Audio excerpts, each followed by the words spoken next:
Battle Through the Heavens. By Heavenly Silkworm Potato. Kabanata 526. Labanan sa medisina. Ang hangin mula sa palad ay dumaan sa harapan ni Bai Cheng. Gayunpaman, bago magkaroon ng pagkakataon si Bai Cheng na magsaya sa loob ng kanyang puso, biglang nabasag ang siko ni Xiaoyan ng marahas. Ang malakas na hangin ay natipon sa paligid ng siko ni Xiaoyan, at ang nakakatalom na tunog ay naging sanhi ng pagkistes ng mga tao sa kanilang mga tainga dahil sila ay nanginginig sa sakit.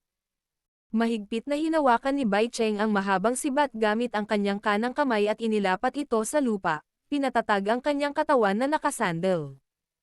Ang kanyang kamay ay nagmamadaling umabant bago tuluyang tumama sa siko ni Xiaoyan.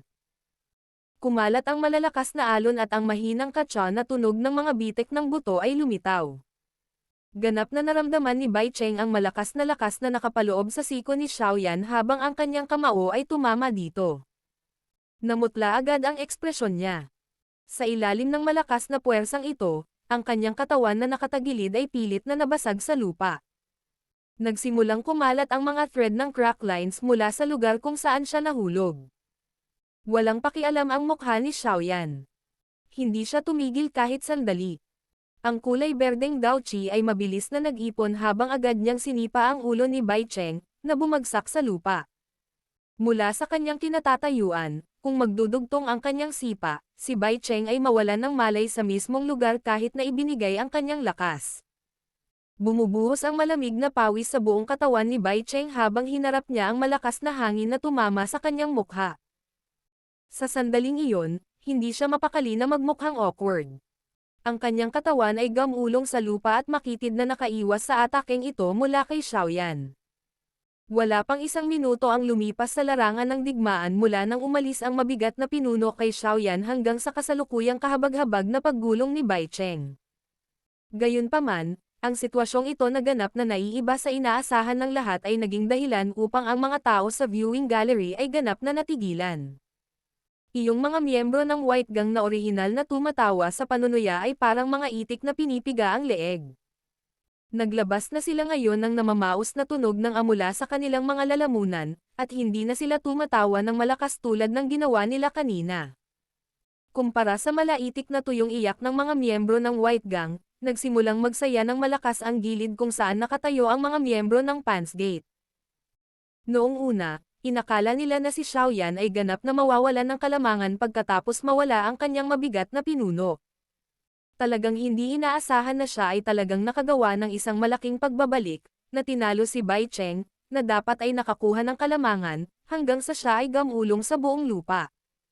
Ang hindi inaasahang sitwasyong ito ay naging sanhi ng tensyonado na mukha ng mga miyembro ng Pants Gate na hindi sinasadyang magpalabas ng mga alon ng tagay. Ilan sa mga mapusok ay ibinalik pa ang pangungutya at tawanan sa mga miyembro ng White Gang, na kanina pa nagwagi, na nagpagalit sa kanila hanggang sa maging berde ang kanilang mga mukha. Medyo malakas ang close-range combat ni Xiaoyan. Sa lakas at bilis ng pag-atake niya, mukhang mas malakas pa siya kaysa noong hawak niya ang Black Ruler kanina.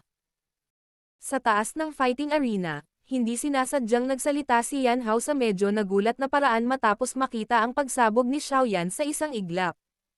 Hindi lang siya mas malakas. Bahagyang kumunot ang kilay ni Lin Shuya.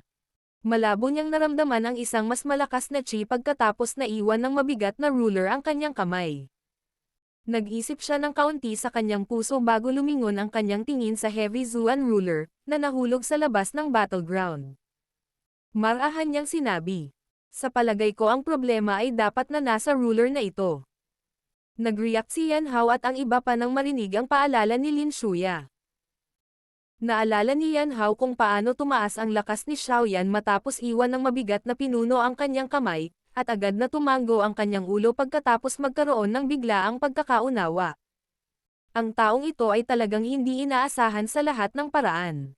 Sinamantala ni Bai Cheng ang kanyang posisyon upang tumalon sa kanyang mga paa matapos ang kanyang katawan ay gamulong ng malungkot sa lupa ng minsan. Nang marinig niya ang tawanan mula sa viewing gallery, hindi sinasadyang nagbago ang mukha niya sa pagitan ng berde at puti. Maya-maya pa ay bumalik na naman ito sa dating madilim na hitsura. Ang kanyang mga mata ay nanlalamig habang nakatingin kay Xiaoyan at sinabi sa madilim na paraan. Magandang tao, mayroon ka pa talagang ganitong galaw. Talagang minaliit kita. Bahagyang inabot ni Xiaoyan ang kanyang mga kamay sa harap niya. Isang mahabang buntong hininga ang pinakawalan niya. Kasunod ng walang pakialam na laban ng iyon kanina, ang potensyal na lakas sa loob ng kanyang katawan ay tila nagising sa sandaling ito, na naging dahilan upang magkaroon siya ng komportableng pakiramdam na nagbigay sa kanya ng pagnanasang humarap sa langit para umungol. Ang labanang ito ay may lubos na pakinabang para kay Xiaoyan, nakakasulong pa lamang ng kanyang lakas. May oras ka ba na seryoso ang tingin mo sa akin? Bahagyang itinagilid ni Xiaoyan ang kanyang ulo habang nagpapakawala siya ng mapanoksong ngiti. Bago sumagot ang kabilang partido, kumislap ang pilak na kinang sa ilalim ng kanyang mga paa. Ang kanyang anyo ng tao ay muling lumitaw sa tabi ni Bai Cheng sa paraang parang multo. Dala ang malakas na hangin, ang kanyang kamao, siko, mga binti at iba pang bahagi ng kanyang katawan na maaaring gamitin sa pag-atake ay ginamit lahat sa sandaling ito. Maraming mga after-image ang nanatili sa hangin.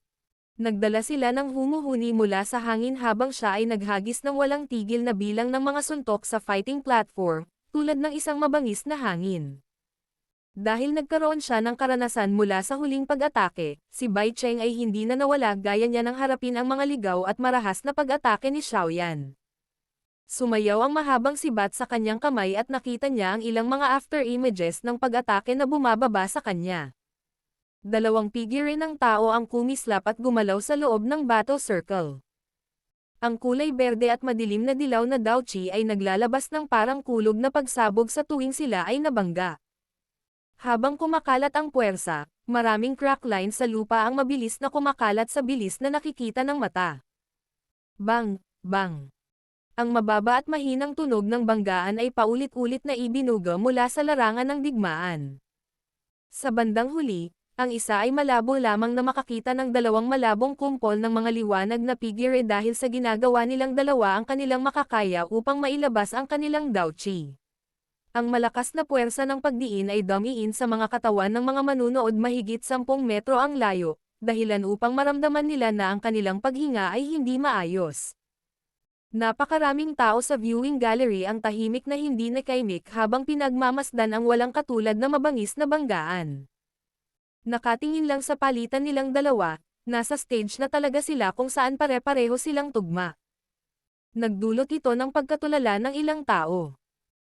Ang reputasyon ni Bai Cheng sa Inner Academy ay maaaring hindi maihahambing sa reputasyon ni Lin Shuya at ng iba pa, ngunit kahit ano pa ang sabihin ng isa rin siyang eksperto sa strong rankang. Ang kanyang lakas ay maaaring pumasok sa pinakamataas na antas ng antas kahit na inilagay sa buong Inner Academy.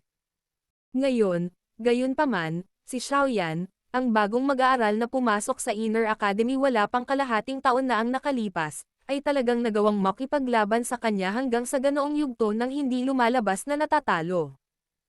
Ang tagumpay na ito ay talagang naging sanhi ng kahihiyan ng ilan sa mga estudyanteng naunang pumasok sa Inner Academy kaysa kay Xiaoyan. Habang ang laban ay pumasok sa isang puting mainit na yugto, ang ingay mula sa viewing gallery ay naging mas mahina. Maraming tao ang hinulma ng malamig na pawis sa kanilang mga palad habang pinagmamasdan ang pagkislap ng dalawang kumpol ng liwanag. Sa sandaling ito, ang magkabilang panig ay ganap ng nagpakawala ng kanilang lakas. Kung ang mga galaw ng isang tao ay bahagyang matamlay sa anumang punto, malamang na ang kanyang kalaban ay sunggaban sa siwang at magpapakawala ng isang mapagpasyang pag-atake. Sa totoo lang, ngayong umunlad na ang laban sa ganoong yugto, malamang na ang reputasyon ni Xiaoyan ay hindi magdurusa ng labis na dagok kahit na siya ay matalo. Pagkatapos ng lahat, kahit anong sabihin ng isa, si Bai Cheng ay isang mas matandang estudyante na nasa Inner Academy sa loob ng 2 hanggang 3 taon. Ang kakayahang makipaglaban kay Bai Cheng hanggang sa punto kung saan sila ay pantay-pantay sa kabila ng pagpasok pa lamang sa Inner Academy wala pang kalahating taon na ang nakalipas, sapat na ang kakayahan ni Xiaoyan upang maging sanhi ng paghanga sa kanya ng karamihan sa mga tao sa Inner Academy. Sa kabilang banda, ang pasanin na nakuha ni Bai Cheng mula sa ganitong uri ng resulta ng labanan ay higit na lumampas sa kinakaharap ni Xiaoyan. Kaya naman, malinaw na naiintindihan niya sa kanyang puso na hindi siya dapat makatabla kay Xiaoyan sa labanang ito. Kung hindi, gagamitin niya ang kanyang reputasyon para hayaan si Xiaoyan na magkaroon ng tagumpay. Isang madilim, mabangis na kislap ang sumilay sa mga mata ni Bai Cheng. Hindi niya maiwasang makaramdam ng kaunting pagkabalisa sa kanyang puso. Noong una, naisip niya na hindi mahirap tapusin si Xiaoyan, nakaka-advance pa lang sa klase ng Dowling, kung ilalabas niya ang lahat ng kanyang lakas. Gayunpaman, hindi niya inaasahan na kalagkarin siya ni Xiaoyan sa isang deadlock. Gaano man katalas ang kanyang atake, ang huli ay magiging parang chewing gum na mahigpit na damaykit sa kanya. Ang mga pisikal na pag-atake na naglalaman ng malakas na puwersa ay walang tigil na umuulan, na naging dahilan upang hindi niya maipakita ang mahabang pag-atake ng sibat kung saan siya nagdadalubhasa. Hindi maiwasan ni Bai Cheng na magpakita ng kaunting pagkabalisa sa ilalim ng ganitong uri ng gusot na sitwasyon. Kailangan kong talunin ang munting bastos na ito kahit anong mangyari. Mukhang magagamit ko lang ang bagay na iyon. Isang pag-iisip ang muling sumagi sa puso ni Bai Cheng. Biglang naging mabangis ang mukha niya. Ang kanyang kanang kamay ay mahigpit na nakahawak sa mahabang sibat habang nilabanan niya si Xiaoyan. Ang kanyang kaliwang kamay ay nakaunat at isang purple-red medicinal pill ang gamulong pababa sa kanyang mga kamay mula sa loob ng kanyang manggas. Agad niya itong sinubsob sa bibig niya. Sa sandaling pumasok ang medicinal pill sa kanyang bibig, isang kakaibang purple-red color ang agad na dumampi sa mukha ni Bai Cheng. Isang mahinang dagandong ang ibinuga mula sa kanyang lalamunan ng ang madilim na dilaw na si Dao Qi na bumangon mula sa kanyang katawan ay biglang lumabas ng hindi mapigilan. Tila may malabong lila-pula na kulay na hinaluan ng maitim na dilaw na Dao Qi. Malakas na nabasag ng kamao ni Xiaoyan ang tungkod ng sibat. Bahagyang nakabaluktot ang bahagi ng tungkod ng sibat. Kaagad, bigla itong nagpakawala ng napakalakas na lakas. Sa ilalim ng pagmuni-muni ng puwersang ito, si Xiaoyan ay hindi nakapag-react sa oras at nakaka-atres lamang ng isang hakbang. Gayunpaman, tulad ng pag-stabilize ng kanyang mga paa, ang dilaw na figure sa kanyang harapan ay lumiwanag sa harap ni Bai Cheng, na ang bilis ay biglang tumaas ng husto, iwinagayway ang sibat sa kanyang lakas at malakas na itinaas ang tungkod ng sibat sa kamay ni Xiaoyan. Bang! Isang mababa at malalim na tunog ang lumitaw. Isang matinding sakit ang naramdaman sa kamay ni Xiaoyan. Ang biglaang pagtaas ng lakas ni Bai Cheng ay yumanig kay Xiaoyan, at pinilit siyang umatras hanggang sa siya ay 5 hanggang 6 na metro ang layo. Bukod dito, ang mabigat na suntok na ito ay naging sanhi din ng bahagyang pamumutla ng ekspresyon ni Xiaoyan. Ang biglaang paglitaw ng gayong pagbabago sa orihinal na nababalisa na larangan ng digmaan ay naging dahilan upang medyo nagulat ang mga tao sa viewing gallery. Nagulat sila nang makita ng kanilang mga tingin si Bai Cheng, na ang ekspresyon ay naging mas purplish red.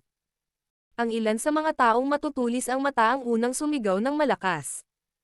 Uminom si Bai Cheng ng gamot na tableta. Tila nagsimulang manginig ang buong lugar nang marinig ang sigaw na ito. Bagamat ang pag-inom ng mga medicinal pills sa loob ng fighting arena ay hindi labag sa mga patakaran, ang kalaban ni Bai Cheng ay isang bagong estudyante na hindi pa nakakapasok sa Inner Academy sa loob ng kalahating taon kahit na ano pa ang sabihin nito. Ang pag-inom ng medicinal pill para tumaas ang lakas ng isang tao sa pakikipaglaban sa isang kalaban na orihinal na mas mahina ay talagang naging sanhi ng paghamak sa kanya ng mga tao. Ang mga yapak ni Xiaoyan ay mabilis na tumapak sa lupa. Nalutas niya ang puwersa at inangat ang kanyang ulo upang malamig na pagmasdan si Bai Cheng, na ang mukha ay hindi lamang lila-pula ngunit may ilang lilang-pulang kulay din ang lumitaw sa kanyang mga mata. Bahagyang nagkunot ang kanyang kilay habang malamig na ngumiti at sinabing, "Hindi masamang gamot na talagang makapagtaas ng lakas sa antas na ito sa isang pagkakataon. Ang nanalo ay ang hari at ang natalo ay ang tulisan. Sa totoong buhay at kamatayan na labanan, walang pakialam kung paano nilalabanan ang labanan. Ang wakas ang pinakamahalaga." Madilim na sabi ni Bai Cheng. Dahil ang mga bagay ay umunlad sa lawak na ito, siya ay masyadong tamad na maghanap ng isang dahilan. Sa kasalukuyan, kalahating kamatayan lang ang kaya niyang talunin si Xiaoyan. Kung magkakaroon siya ng pagkakataon, naisipan pa niyang pilayin si Xiaoyan. Mula nang pumasok ang taong ito sa Inner Academy, si Bai Cheng ay hindi nagkaroon ng araw ng kapayapaan. Magaling magsalita si Senior Bai Cheng. Pinagmasdan ni Xiaoyan si Bai Cheng sa kanyang harapan. Ilang sandali pa, ngumiti si Xiaoyan at tumango laban sa inaasahan ng lahat. Agad niyang inikat ang kanyang mga daliri at lumitaw sa pagitan ng kanyang mga daliri ang isang makinis, maitim na pula, bilog na tabletang panggamot. Bahagyang itinaas niya ang kanyang mga mata at tinitigan si Bai Cheng sa kabilang panig habang nakangiti at sinabing. Dahil sinabi ito ni Senior Bai Cheng, hindi rin ito maitama ni Xiaoyan. Hindi ko pa nasusubukan ang mga epekto ng Dragon Strength Pill na ito mula nang pinuhin ko ito. Ngayon, hahayaan kong subukan ito ni Senior Bai Cheng. Matiim na tinitigan ng mga mata ni Bai Cheng ang maitim na pulang tabletang panggamot sa pagitan ng mga daliri ni Xiaoyan. Agad na naging pangit ang mukha niya nang marinig ang pangalan ng medicinal pill. Battle Through the Heavens. Kabanata 527. Isang malakas na hampas. Dragon Strength Pill. Si Bai Cheng ay hindi pamilyar sa pangalan ng gamot na ito. Isa itong Tier 5 medicinal pill na kahit si Han Xian ay hindi kayang pinuhin noon. Masusulyapan ng isa kung gaano kalaki ang epekto nito sa hitsura ng mga elder noon. Ang medicinal pill na nainom niya kanina ay pinangalan ng Beast Strength Pill. Isa lamang itong medicinal pill na halos hindi pa umabot sa ika-4 na baitang at mayroon itong epekto na katulad ng sa Dragon Strength Pill. Pareho sa kanila ay maaaring dagdagan ang lakas ng taong nakakonsumo nito ng kaunti sa loob ng maikling panahon. Gayunpaman, ang Dragon Strength Pill ay may isang antas ng pagtaas na mas malakas pa kaysa sa isa pang tableta. Kaya naman, ang ekspresyon ni Bai Cheng ay agad na naging sobrang pangit nang makita niyang si Xiaoyan ay talagang nag-take out ng Dragon Strength Pill. Payag ka ba talaga? Bahagyang nanginginig ang sulok ng bibig ni Bai Cheng. Hindi matukoy ng isa kung takot o pait sa boses niya. Hihihi.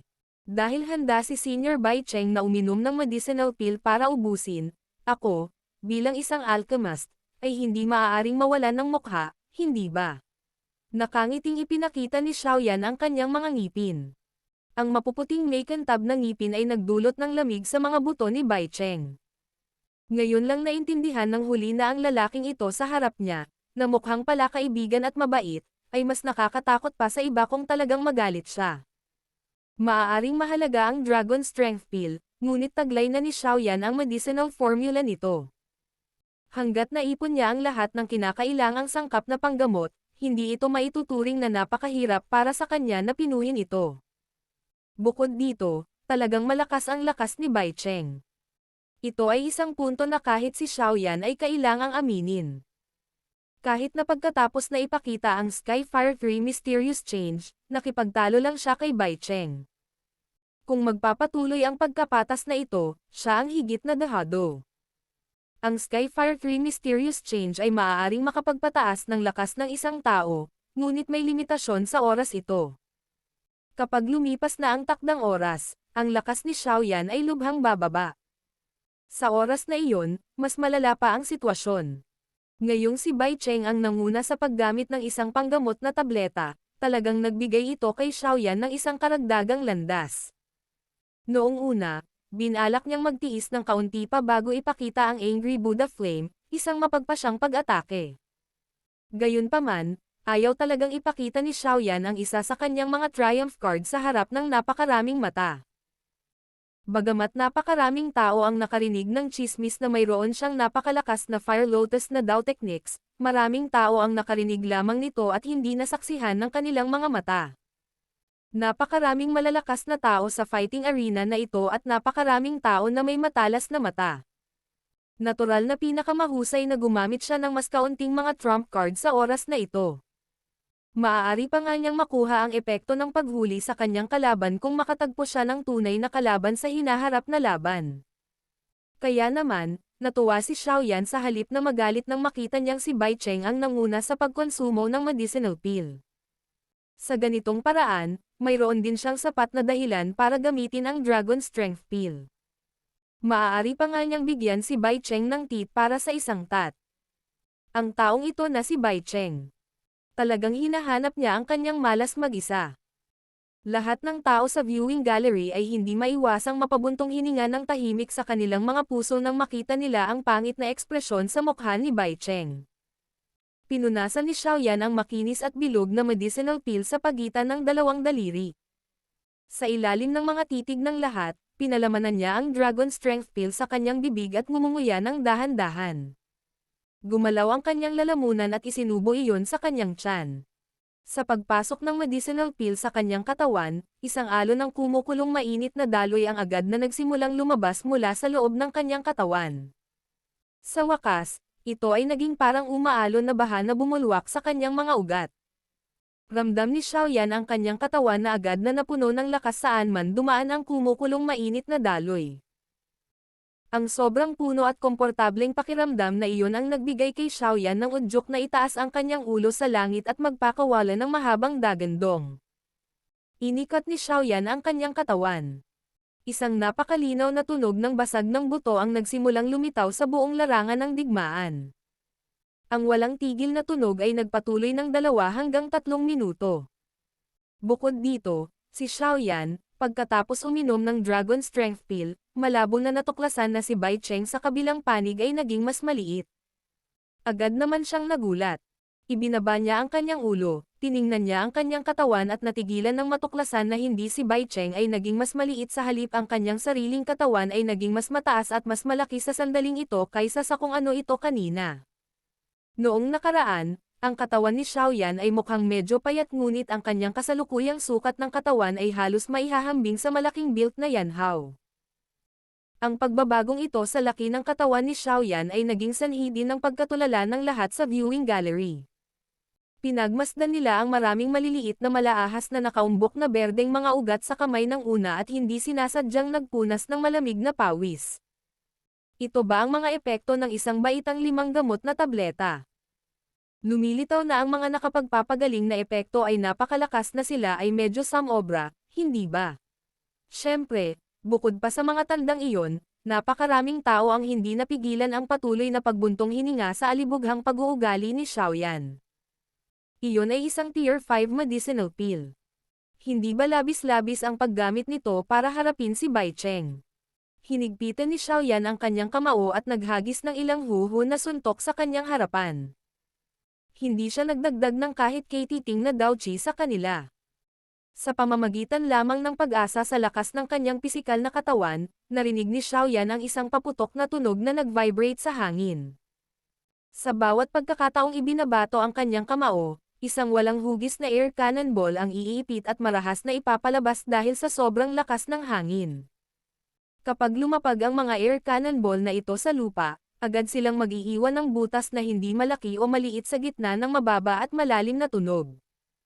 Talagang karapat-dapat itong maging isang Tier 5 medicinal pill. Ang mga epekto nito sa gamot ay talagang nakakatakot. Ang malakas na enerhiyang bumubulusok sa kanyang katawan sa paraang parang baha ay nagdulot kay Xiaoyan na magkaroon ng salpok na magdala ng isang bagay at bugbugin ito ng marahas. Itinaas niya ang kanyang ulo at damapo ang kanyang mga mata kay Bai Cheng sa kanyang harapan na may masamang hangarin. Isang malamig na ngiti ang kanyang pinakawalan at lumitaw ang pilak na kinang sa ilalim ng kanyang mga paa. Sa banayad na pagindayog, lumitaw ang kanyang katawan sa harap ni Bai Cheng sa paraang parang multo. Ang bilis na ito ay medyo mas nakakatakot kaysa sa kanina. Naranasan na ni Bai Cheng kung gaano nakakatakot ang bilis ni Xiaoyan. Sa makatuwid, ang kanyang puso ay nanatiling maingat sa lahat ng oras. Dahil dito ay biglang natense ang kanyang katawan sa sandaling gumalaw ang katawan ni Xiaoyan. Ang mahabang sibat na natatakpan ng maitim na dilaw na douchi sa kanyang kamay ay kaagad at marahas na tumusok patungo kay Xiaoyan na lumitaw sa kanyang harapan. Matapos inumin ang Dragon Strength Pill, natuklasan ni Xiaoyan na hindi lamang pumutok ang kanyang lakas, ngunit naging mas matalas din ang kanyang paningin. Bagamat ang mahabang sibat ni Bai Cheng ay nakatago sa loob ng douchi, na nagpapahirap sa isang tao na tukuyin ang pag-ataking landas nito, naramdaman pa rin ito ni Xiaoyan. Isinandal niya ang kanyang ulo sa kaliwa at napakakitid na umiwas sa malakas na hangin mula sa sibat.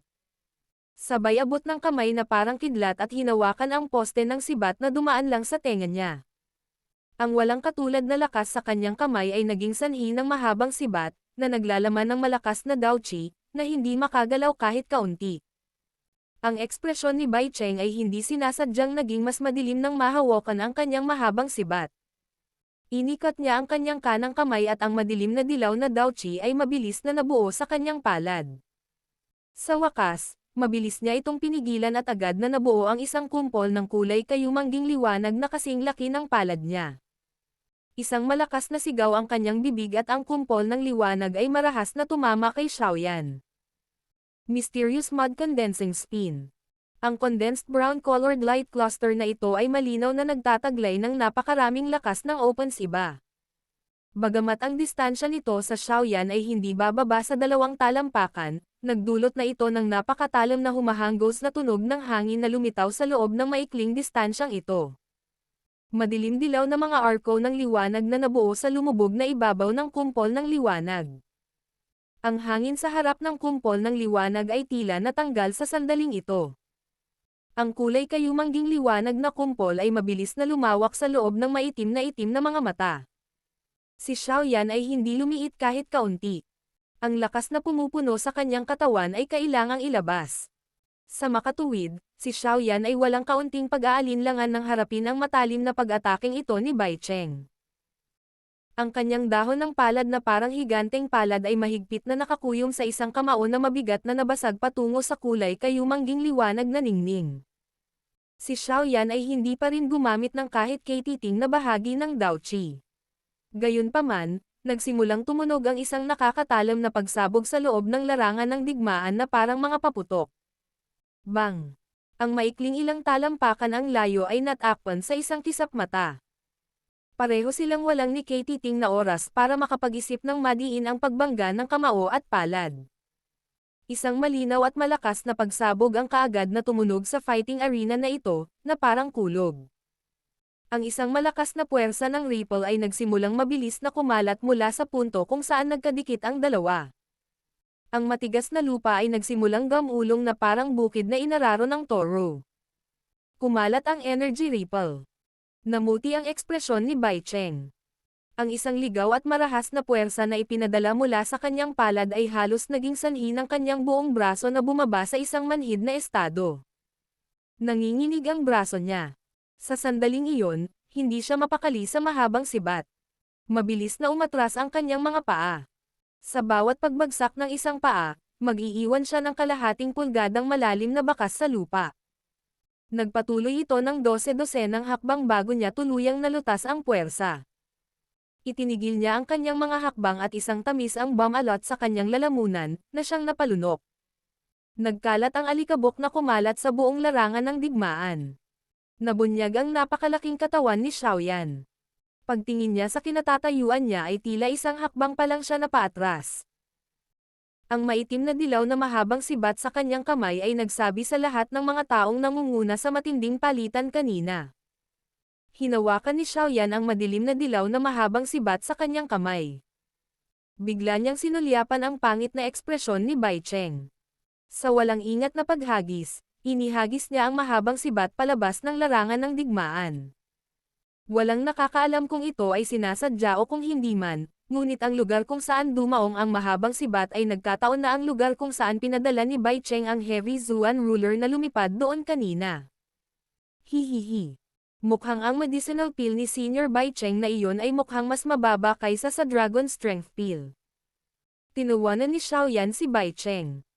Ang kanyang ngiti, gayunpaman, ay walang anumang init at kasing lamig ng yelo. Bahagyang hinailan ni Bai Cheng ang gilid ng kanyang bibig. Ang mapagmataas na ugali ni Xiaoyan ay nagdulot sa kanya ng galit hanggang sa punto ng pagdura ng apoy. Gayunpaman, bukod sa galit, hindi niya maiwasang makaramdam ng panghihinayang.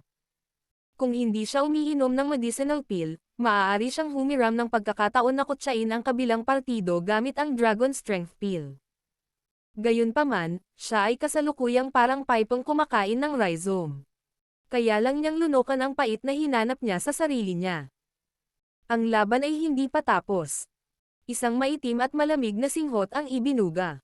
Sa sandaling ito, si Bai Cheng ay makakapagbigay lamang ng todo sa laban. Ang madilim na dilaw na si Daochi ay lumabas sa kanyang katawan at walang tigil na umiikot sa ibabaw ng kanyang katawan.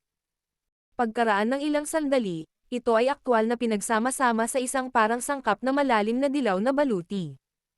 Ang pagtatanggol sa ground affinity na si Daochi ay napakahusay. Ang Daochi armor na pinagsama-sama ni Bai Cheng sa kanyang kasalukuyang lakas ay may defensive strength na napakalakas na nakakatakot.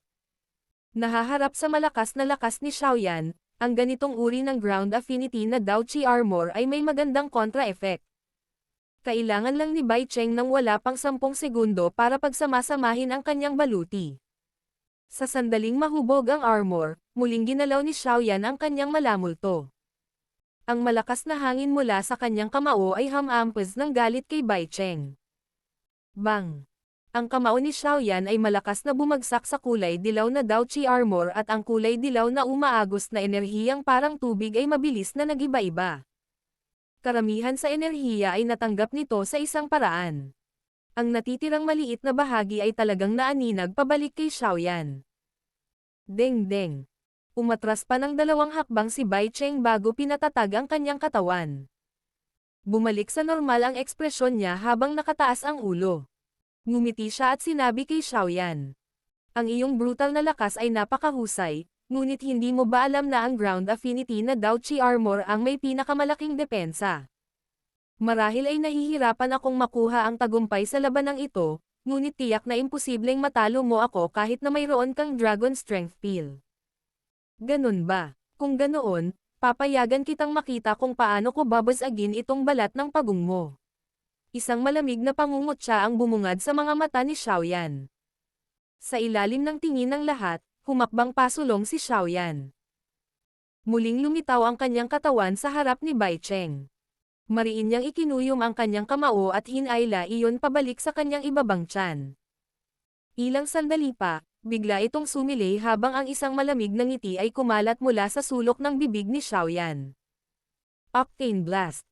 Habang gumagalaw ang kamao, biglang nagbago ang lakas nito. Isang hindi mapapantayang malakas na hangin ang nabuo sa kanyang kamao. Malinaw na maririnig sa buong fighting arena ang isang nakakatalam na tunog ng pagsabog. Sa sandaling ito, ang pagkabigla at takot sa wakas ay lumitaw sa mukha ni Bai Cheng, na naglalaman ng malamig na ngiti kanina lang. Battle Through the Heavens. Kabanata 528. Pagtalo sa kalaban. Lumaki ng kaunti ang kamao ni Xiaoyan matapos lunukan ang Dragon Strength Peel. Idinaragdag ang pagtaas ng lakas mula sa Octane Blast Daw technique sa epektong panggamot, ang nakakatakot na hangin na nakapaloob sa kamao ni Xiaoyan ay halos naging sanhi ng pagkabigla sa mukha ng karamihan sa mga tao sa viewing gallery. Ang ganitong uri ng lakas ay isang bagay na kahit na ang ilang tao na umabot na sa 7-star o 8-star elite na Dowling ay maaaring nahihirapang ipakita. Nabuo ang hangin sa kamao ni Xiaoyan. Ang hangin sa kanyang harapan ay tuluyan ding no-attack sa kanyang hampas na ito. Inararo ng kanyang kamao ang bakanteng espasyo at malabong naglalaman ng mainit na hangin. Isang malabong anino ng kamao ang naiwan saan man dumaan ang kamao. Bago ang kamao ay talagang nakipag-ugnayan kay Bai Cheng, ang hangin, na pinigilan dahil sa malakas at marahas na hangin, ay bumaril ng malakas patungo sa makapal na madilim na dilaw na Daochi armor. Isang malinaw na pagsabog kaagad ang tumunog at may bumungad sa armor na kasing laki ng palad. Gayunpaman, ang hitsura ng ngipin ay tumagal lamang ng isang iglap bago ito tuluyang naayos ng mabilis na umaagos na Daochi. Ang pag-ataking ito ni Xiaoyan ay nagdulot ng malakas na hangin mula sa kamao upang mailock ang hangin sa paligid ni Bai Cheng, na naging dahilan upang wala siyang maiiwasan. Sa makatuwid, ang huli ay maaari lamang lumaki ang kanyang mga mata, na puno ng takot, habang ang kanyang mga mata ay mabilis na lumaki ang napakalaking kamao sa kanyang mga mata. Sa ilalim ng suntok na ito na naglalaman ng halos lahat ng lakas ni Xiaoyan, lahat ng tao sa viewing gallery ay hangina ang kanilang mga boses habang sinusundan ng kanilang mga mata ang paulit-ulit na paggalaw ng kamao. Bang! Ang kamao ni Xiaoyan na naglalaman ng malakas na puwersa ay sa wakas ay bumangga sa makapal na Daochi armor sa ilalim ng mga mata ng lahat ng naroroon, na huminto sa kanilang paghinga. Nang makausap sila ay natahimik sila. Kaagad, Isang pagsabog na parang kulog ang sumabog mula sa larangan ng digmaan. Sa sandaling tumunog ang malakulog na pagsabog, ang pinaka-nakakatakot na malakas na ripple, mula noong simula ng laban, ay lumabas mula sa punto kung saan nagkadikit ang kamao at ang sandata ng Daochi. Ang pabilog na ripple na ito ay nakikita ng hubad na mata. Mabilis na lumawak ang alon, at sa ilang kisap mata, kumalat ito mula sa bilog ng labanan. Unti-unti itong naging limot matapos maabot ang layong 12 ng metro ang layo. Ang puwersa ng ripple ay hindi naging sanhi upang agad na bumuo ng mga crack lines sa larangan ng digmaan tulad ng ilang beses na nangyari noon. Sa halip, maraming mapanirang enerhiya, katulad ng mga time bomb na umaabot sa kanilang oras ng pagsabog, sa ilalim ng maraming nakakagulat na mga tingin pagkatapos ng ilang segundong katahimikan. Bang! Ilang segundo pagkatapos kumalat ang ripple force, ang orihinal na tahimik na larangan ng digmaan ay tila sinaktan ng bomba. Sa isang maikling sandali, ang ibabaw ng batong lupa ay nabasag. Ang mga basag na linya na kasing kapal ng braso ng isa ay kumalat sa lahat ng direksyon habang ang mga pira-pirasong bato na kasing laki ng kamao ay kinunan kung saan-saan, dahilan upang ang mga tao sa viewing gallery ay nagmamadaling umiwas sa kanila. Sa sandaling ito, ang napakahirap na larangan ng digmaan ay ganap na naging mga guho. Tumaas ang usok. Tanging ang lugar sa battleground kung saan matatagpuan sina Xiaoyan at Bai Cheng ang hindi gumagalaw. Nakadikit pa rin ang kamao ni Xiaoyan sa Daochi armor ng huli. Ang kanyang kamao ay tila matatag, ngunit walang lakas. Kasunod ng pagtaas ng panginginig, ang Daochi armor ay naging mas ilusyon, na nagpapahintulot sa lahat na maunawaan na ang baluti na ito na may labis na nakakagulat na depensa ay tila pumasok sa yugto kung saan ito ay malapit ng maghiwalay. Isang sinulid ng matingkad na pulang dugo ang lumabas mula sa sulok ng bibig ni Bai Cheng. Bagamat naroon ang baluti upang mapaglabanan ang halos lahat ng lakas, ang mahinang puwersang iyon ay naging sanhi pa rin ng kaunting sugat sa kanya. Nagngangalit si Bai Cheng. Galit at malamig ang kanyang mga mata habang nakatingin kay Xiaoyan sa kanyang harapan. Ginamit niya ang lahat ng kanyang lakas upang itulak ang maliit na natitirang Daochi sa kanyang katawan sa Daochi armor, na naging sanhi ng ilusyon na baluti upang muling maging mas bagay.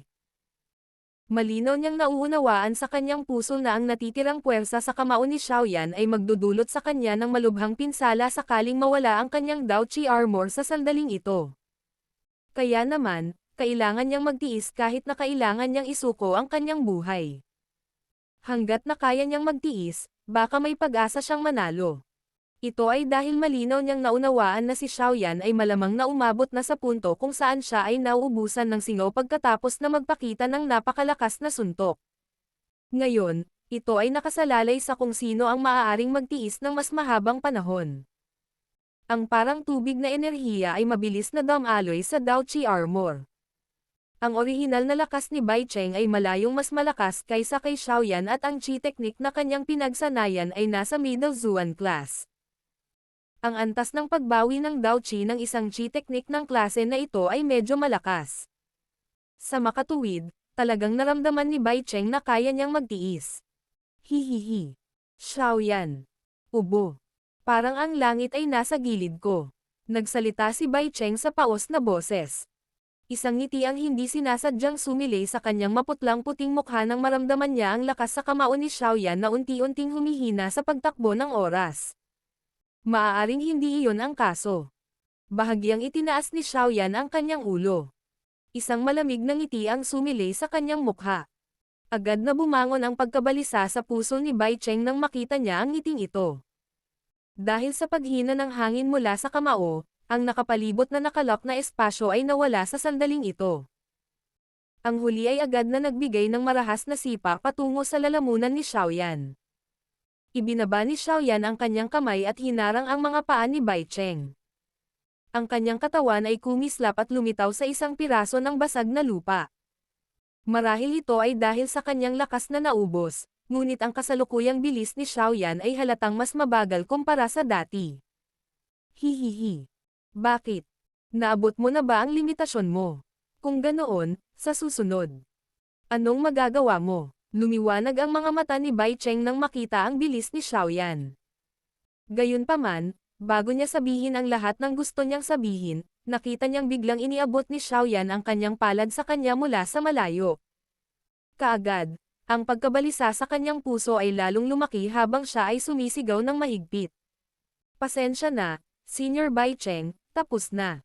Tutulungan kitang palitan sa posisyon mo sa strong rankang. Umangat ang sulok ng bibig ni Xiaoyan sa isang malamig na ngiti. Ang kamay na nakaharap niya kay Bai Cheng ay biglang naikuyom. Sa malalim na boses, sinabi niya. Explode. Kakarinig pa lang ng boses ni Xiaoyan nang ang isang biglaang, malalim at mahinang pagsabog ay biglang maririnig ng lahat na ang mga ulo ay wala pa ring ulo. Ang mga mata ng lahat ay nagmamadaling sinundan ang pagsabog at gumalaw bago tuluyang natigilan nang huminto sila sa kinaroroonan ni Bai Cheng. Ang mukha ng huli ay biglang namutla na parang sapin. Ang malabong nakikitang Daochi armor na iyon na orihinal na nasa kanyang katawan ay tuluyan ng nabasag.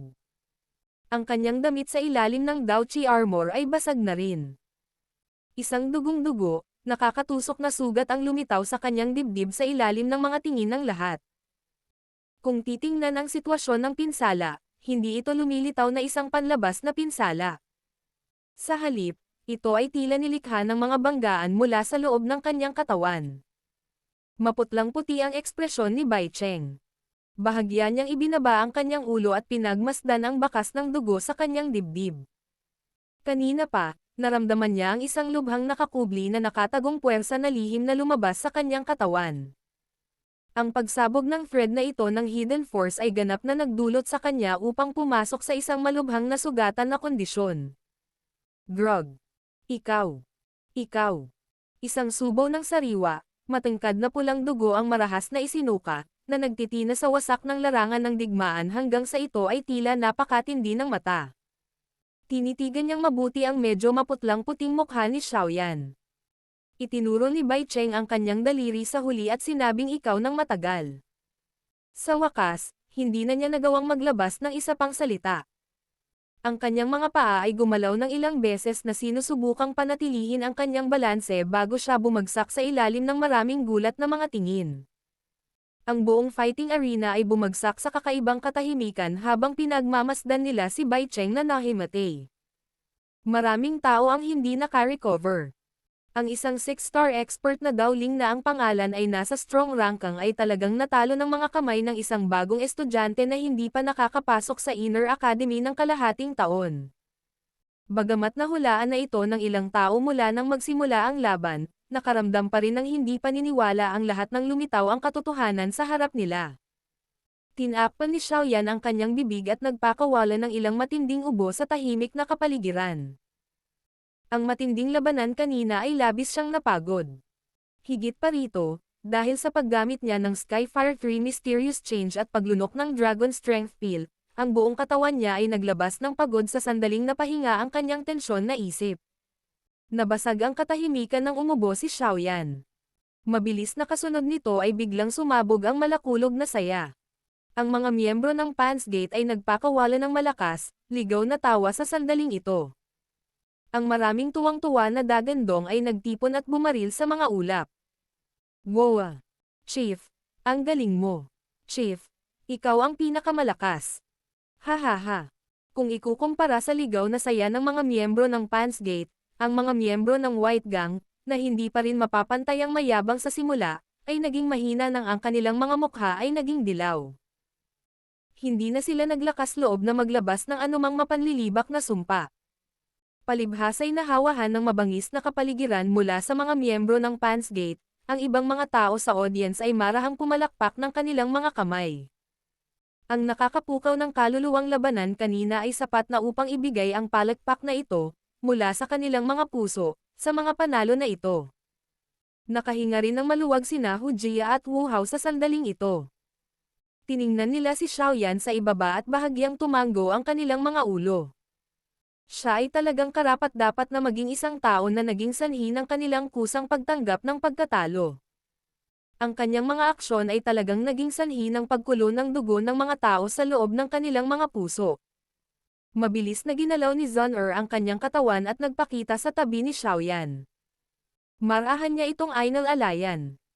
Nang makita ng kanyang tingin ang maputlang mukha nito, hindi sinasadya niyang sinabi na may kaunting sakit sa puso. Ayos ka lang ba? Ngumiti si Xiaoyan at umiling. Tinapik niya ang ulo ni Zhon'er at ipinahiwatig na ayos lang siya bago sinilip ng tingin ang walang malay na si Bai Cheng. Nang tumalikod na siya at nasa taas na para umalis, bahagyang nagbago ang ekspresyon niya. Bigla niyang inangat ang kanyang ulo at tumingin sa isang lugar sa labas ng battleground sa fighting arena.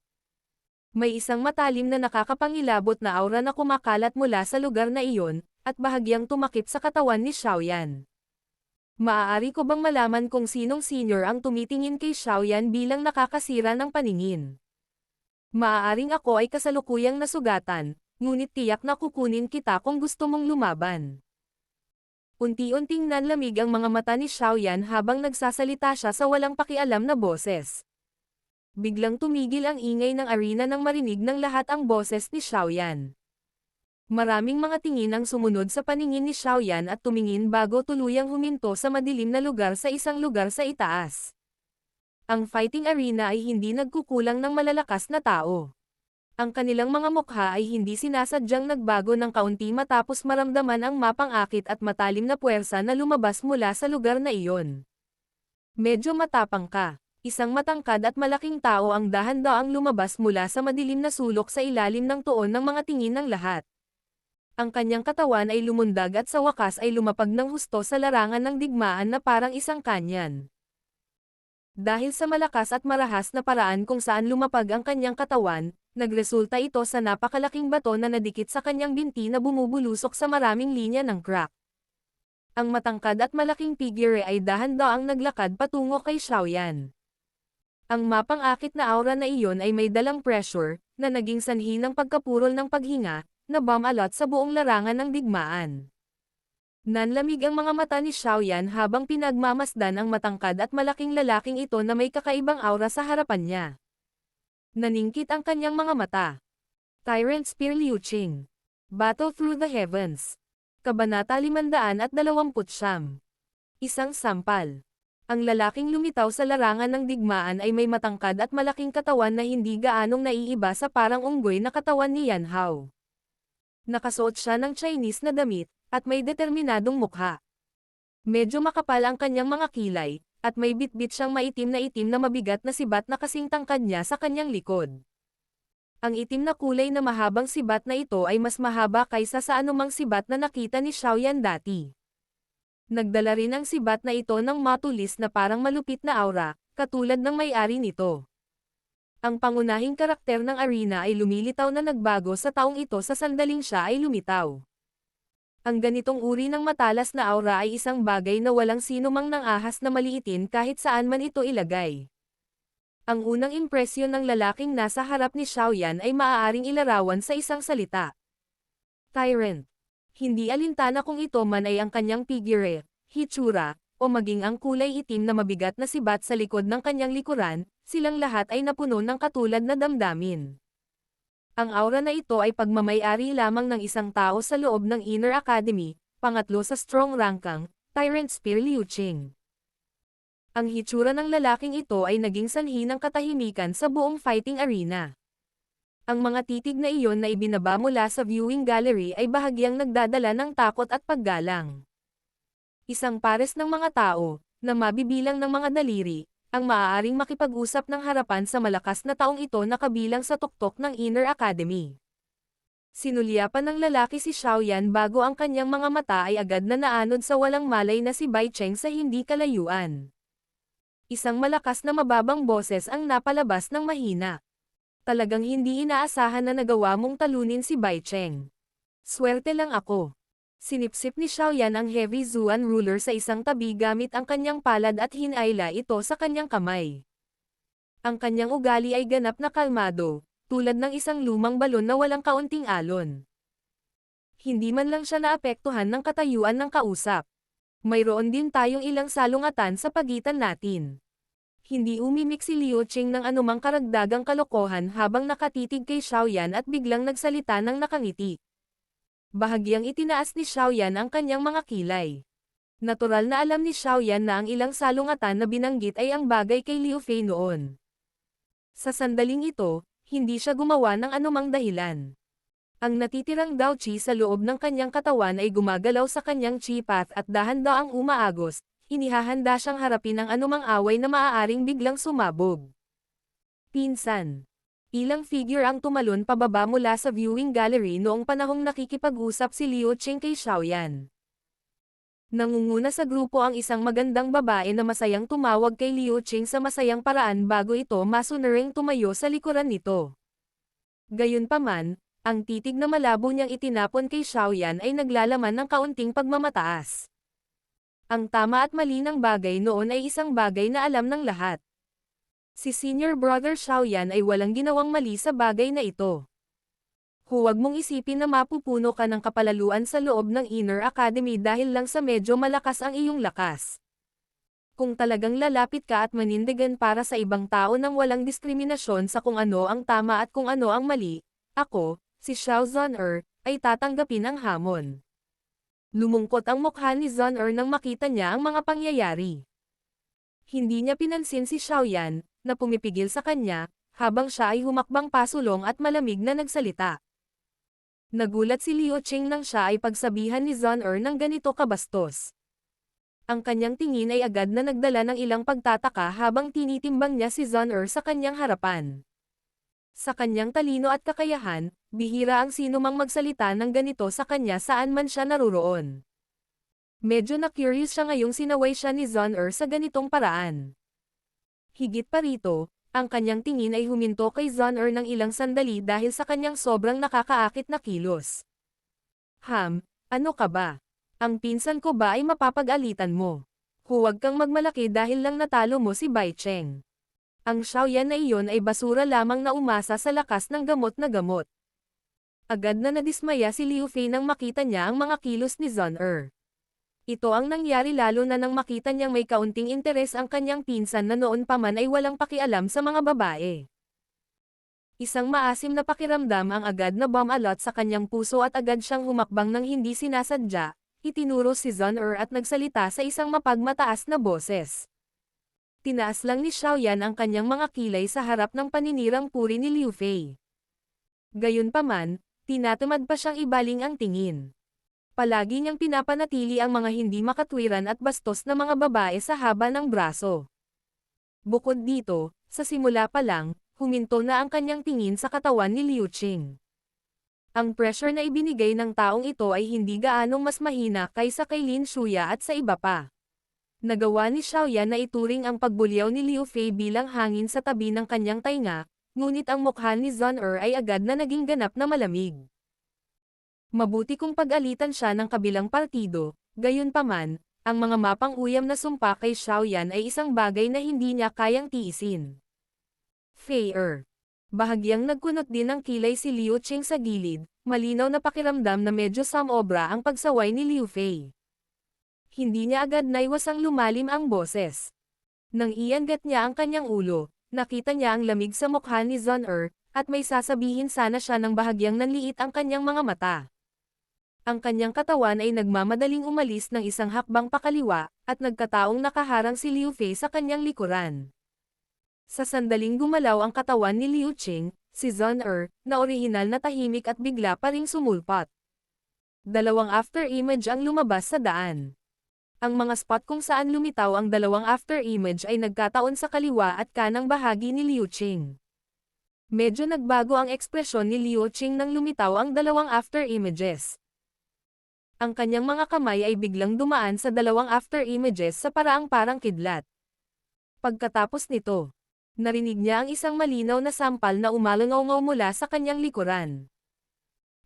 Napakaraming figure ng tao sa nakapalibot na viewing gallery ang nagbuka ng bibig. Natigilan ang kanilang mga mukha habang pinagmamasdan ang pinong pulang tatak ng kamay sa mukha ni Liu Fei.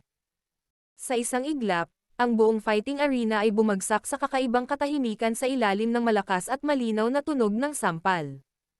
Bahagyang itinaas ni Zhon'er ang kanyang kamay at walang pakialam na tumingin kay Liu Fei sa kanyang harapan, na ang mukha ay puno ng hindi makapaniwala. Malamig niyang sinabi. Huwag mong isipin na maaari kang kumilos ng walang ingat dahil lang sa sinusuportahan ka ni Liu Qing. Ang sampal na ito ay para kay Senior Brother Xiaoyan. Ikaw. Kalapiteng mababa ang lipad. Gusto kitang patayin. Sa wakas ay nakabawi si Liu Fei sa ilalim ng provokasyon ng natitirang sakit sa kanyang mukha. Binigyan siya ng marahas na sampal sa publiko. Ito ay nagpalala pa sa kanyang pakiramdam kaysa sa nahak ng kutsilyo. Sa isang iglap, napuno siya ng kahihiyan at galit. Namumula ang mukha niya dahil sa galit. Sa isang matalim na sumpa, ang kanyang daliri ay kumamo sa mukha ni Zon-er ng napakalakas. Malamig na tiningnan ni Zon-er ang medyo ligaw na si Liu Fei. Ang makinang na gintong kumikinang sa kanyang maselang kamay ay unti-unting yumaman. Ang mabangis na puwersa na nakapaloob dito ay naging sanhi ng pagbabago ng mga ekspresyon ng ilang tao sa likod ni Liu Fei. Nagmamadali silang pumunta sa harapan at pinrotektahan si Liu Fei sa likuran nila. Itong estudyante, hindi ka ba medyo sobra? Nagbago ang figure ng tao sa harapan ng muling hamarang si Liu Qing sa harap ni Zon-er habang nagsasalita siya sa malalim na boses. Hindi niya masisisi ang iba dahil gusto niyang ipahiya ang sarili niya.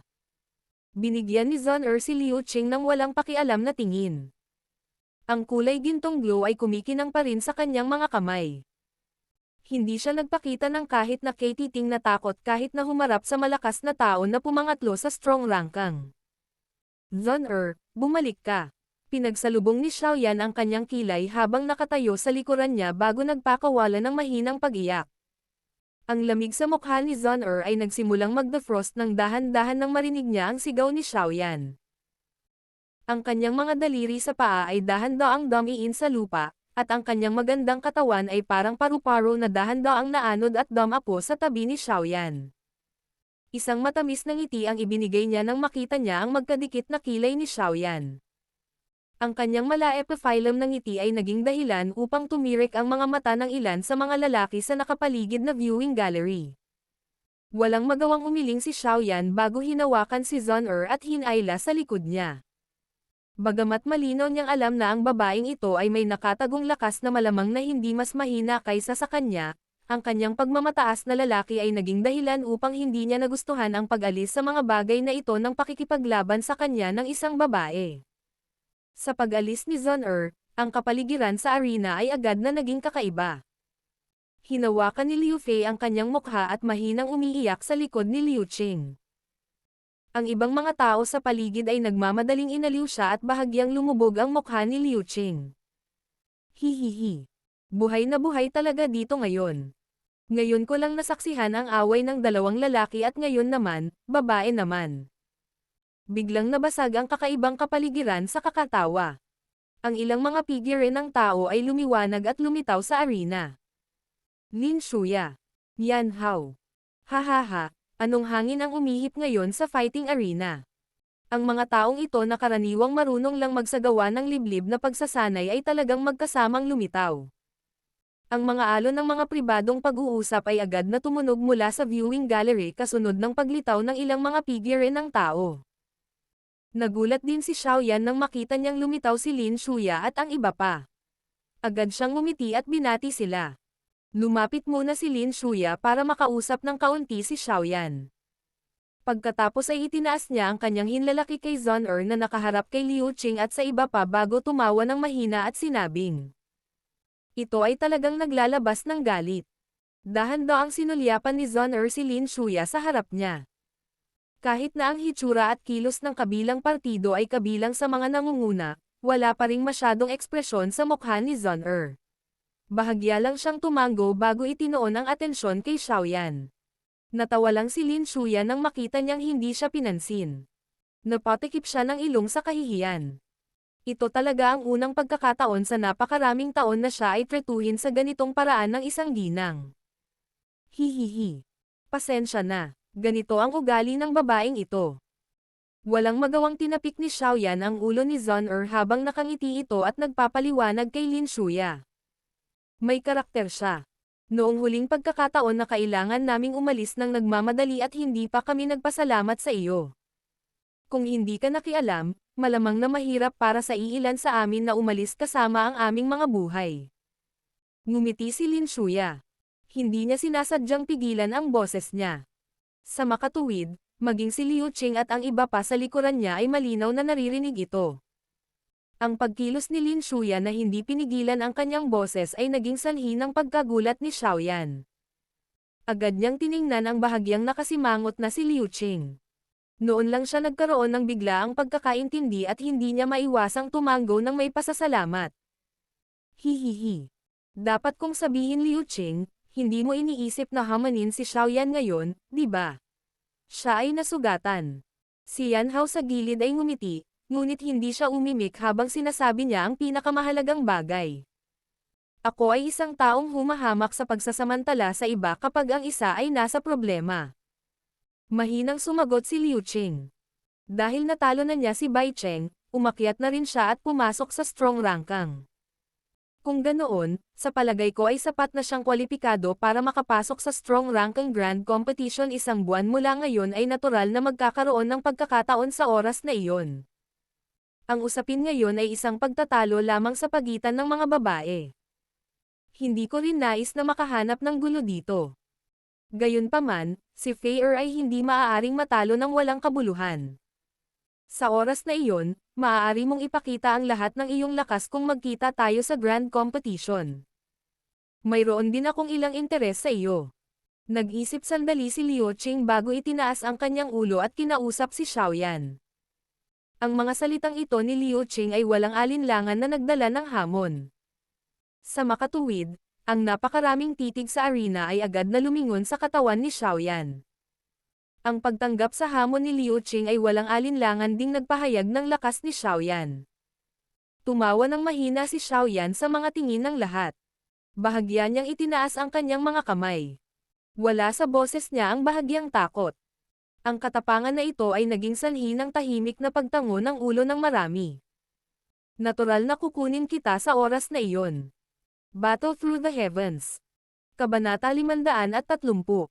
Ang pagraranggo sa strong rankang.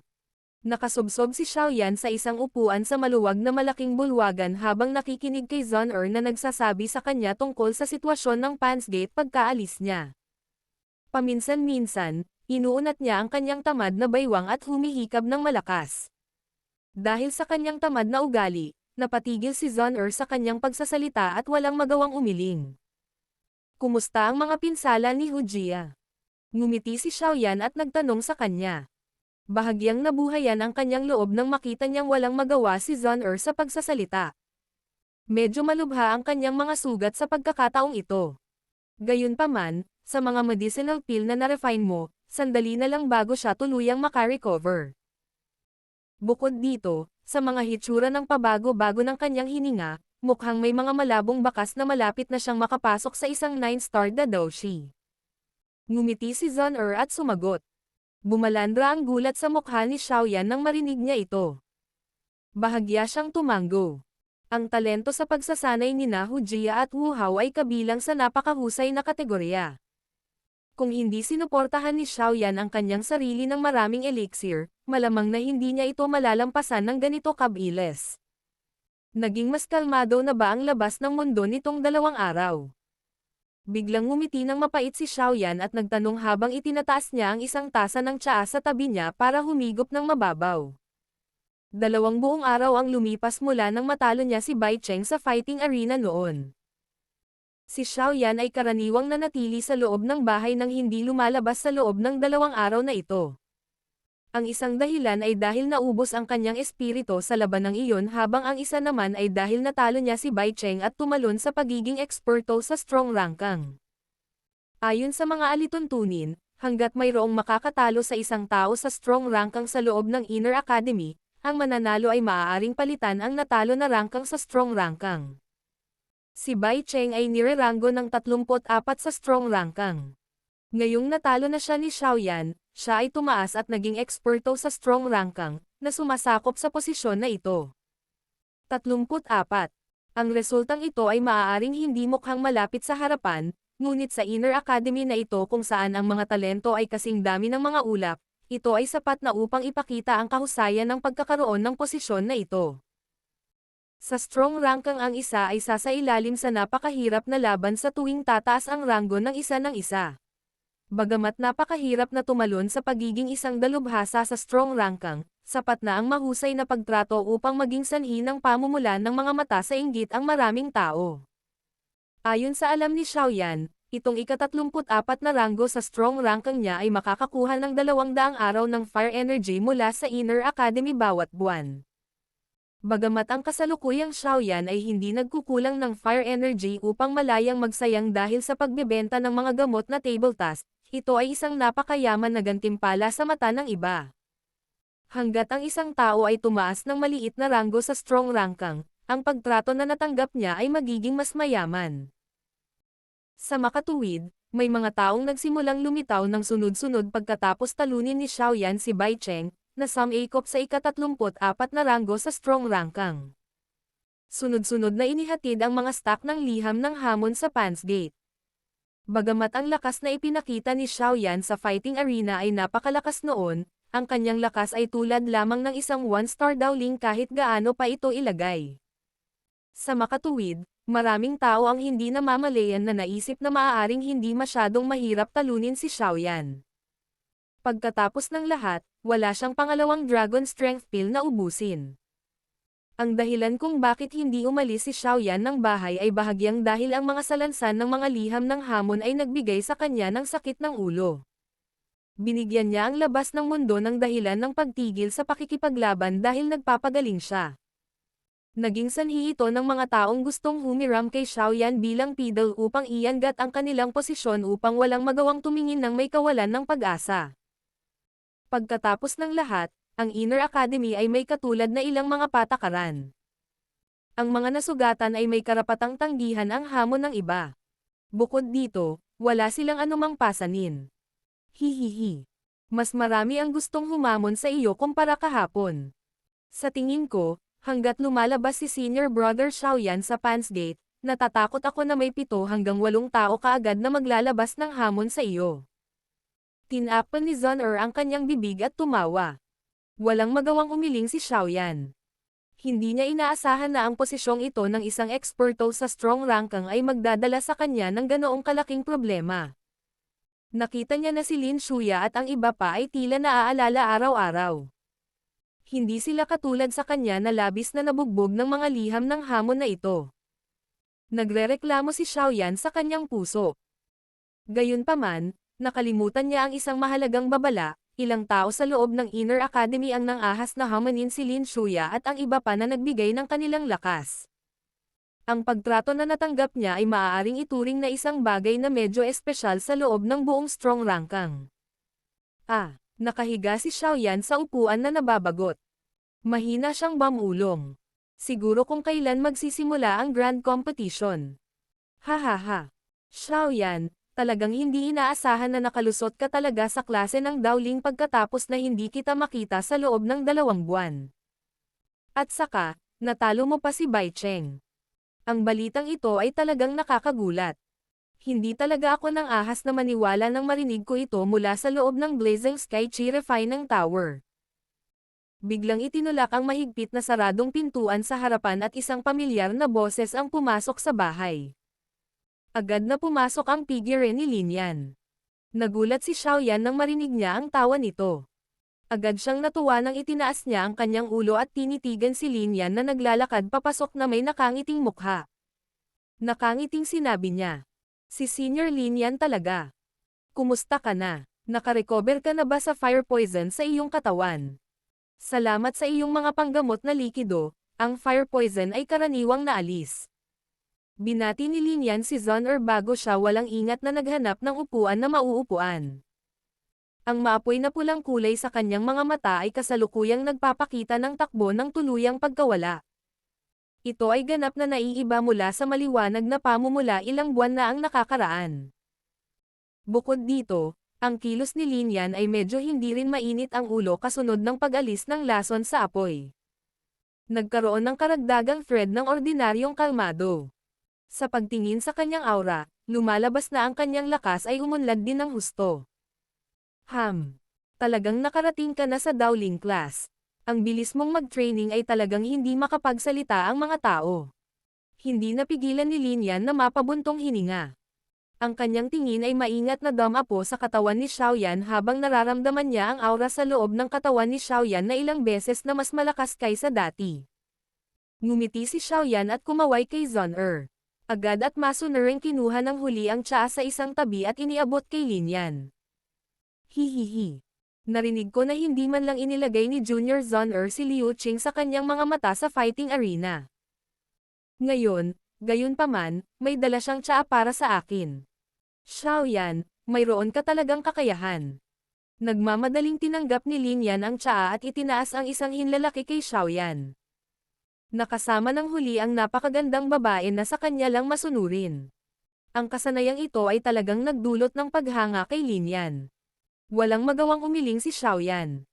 Ang linya na ito ay maaaring hindi gaanong mainitin ang ulo matapos ilabas ang lason sa apoy, ngunit tila hindi makontrol ng kanyang bibig ang kanyang mga salita.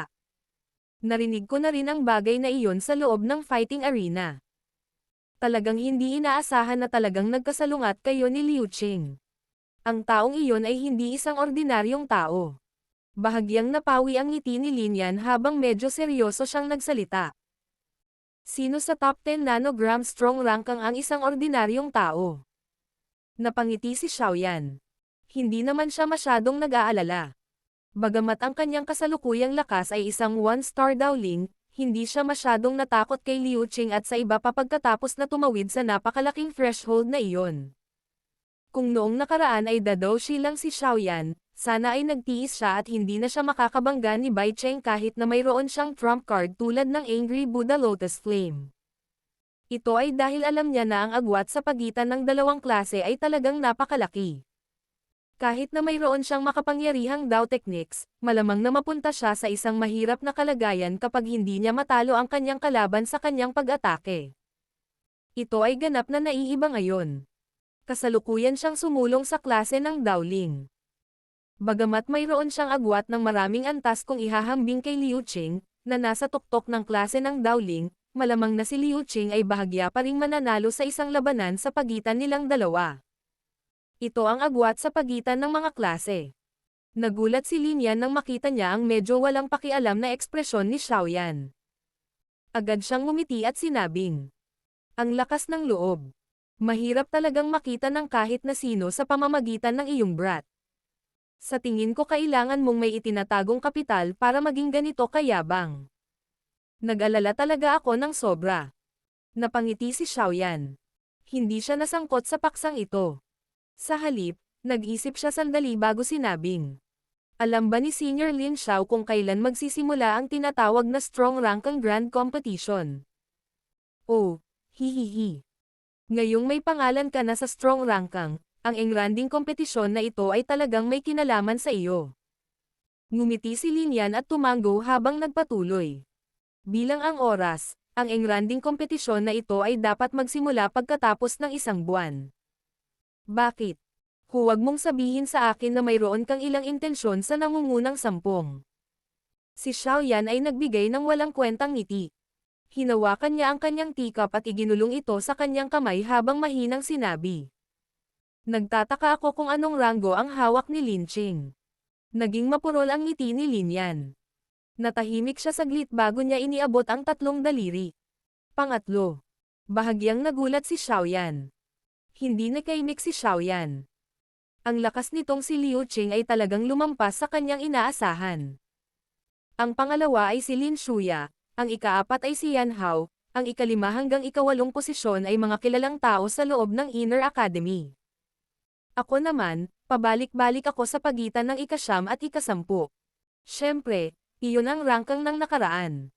Ngayong tuluyan nang natanggal ang lason ng apoy sa aking katawan, medyo lumakas ang aking lakas.